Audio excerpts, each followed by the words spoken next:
Hello दोस्तों, नमस्कार। SM कृषि चैनल में मैं आप सब लोगों का दिल से बहुत बहुत स्वागत करता हूँ। दोस्तों, इस बड़े में बात होने वाली है 4 कंपनीज के बारे में।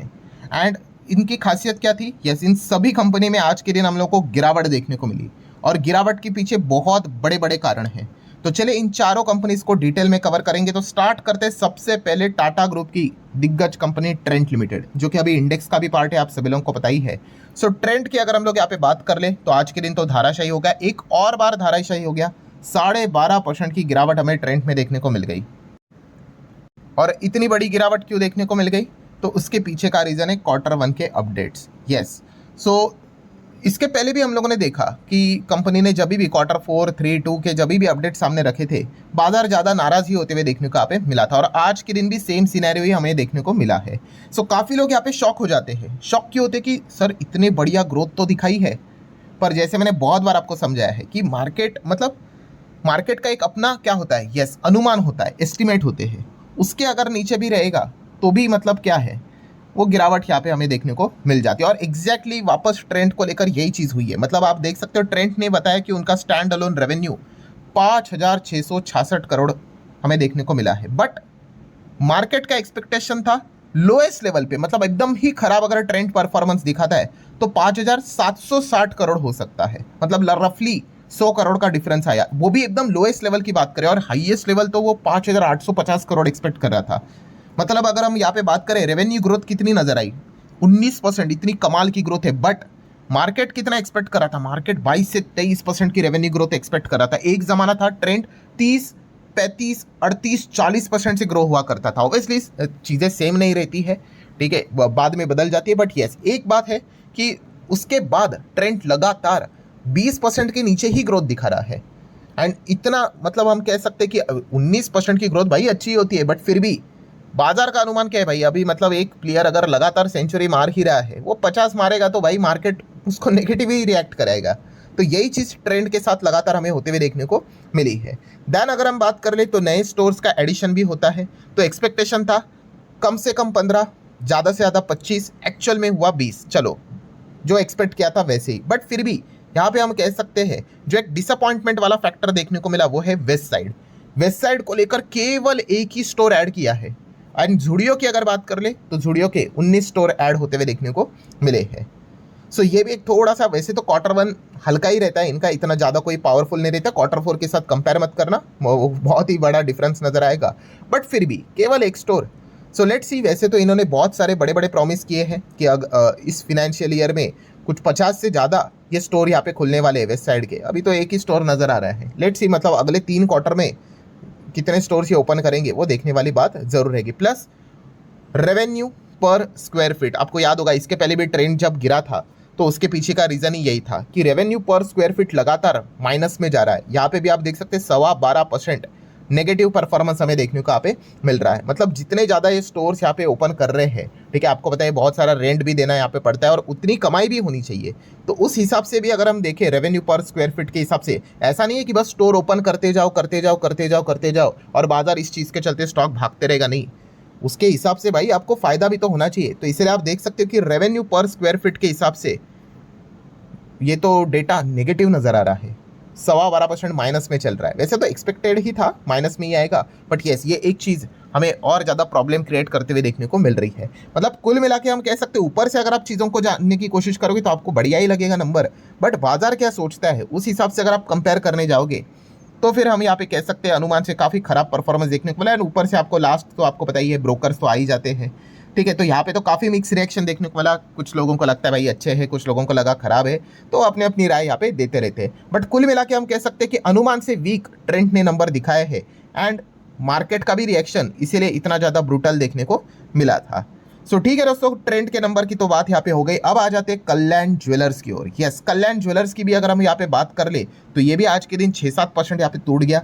और ये भी क्यों टूट गया? अगेन इनके भी Q1 के अपडेट सामने आए, रिजल्ट नहीं दोस्तों। रिजल्ट मतलब वो तो पूरा बात में पूरा डेटा सामने आएगा, ये तो बस आपको बताते हैं कि कितनी कमाई हुई है, ठीक है। टॉप लाइन की बात कर ले, ठीक है, जिसको हम रेवेन्यू कहते हैं, उसकी ग्रोथ की बात कर ले, कितने स्टोर्स ऐड किए, बस उतना ही डेटा बताते हैं।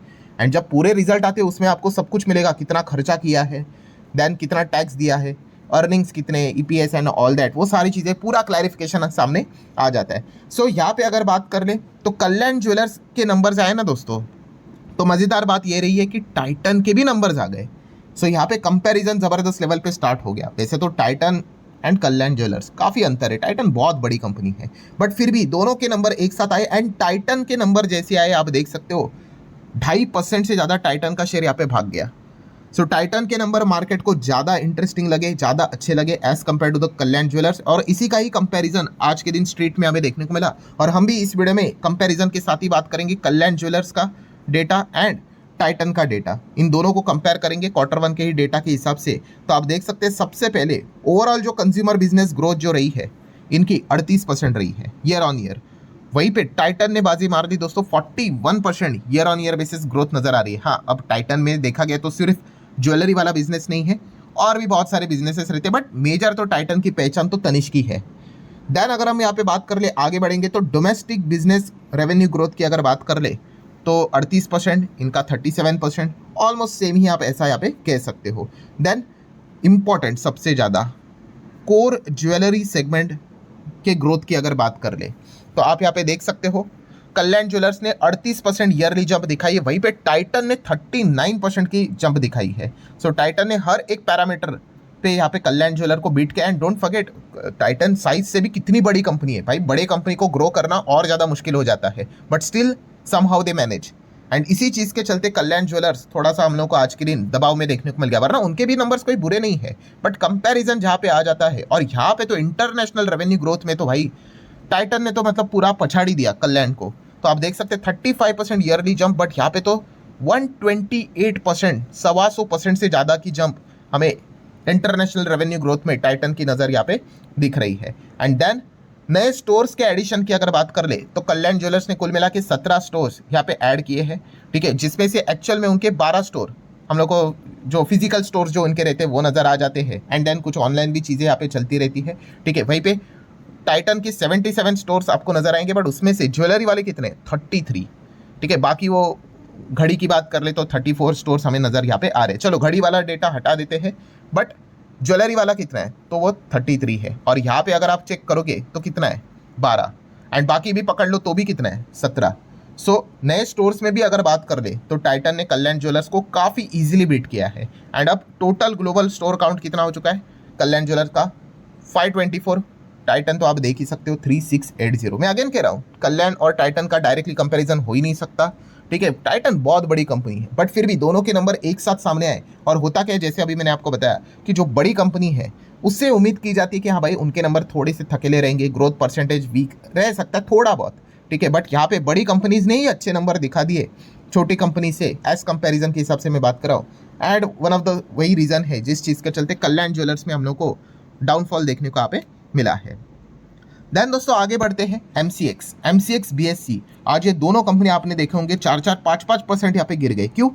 उसके पीछे का रीजन है जेफरीज। यस, जेफरीज ने बताया भाई कि ये NSE का जो IPO आने वाला है ना, लिस्टिंग होने वाला है, ये इनके मार्केट पोजीशन को काफ़ी बड़ा थ्रेट पहुँचाने वाला है। किसको? BSE और MCX को। एंड उन्होंने यहाँ पे बताया कि खास करके जो NSE रहेगा IPO लेकर जब आएगा तो NSE का जो बिजनेस है वो ज़्यादा डाइवर्सिफाइड है as compare to the BSE and MCX।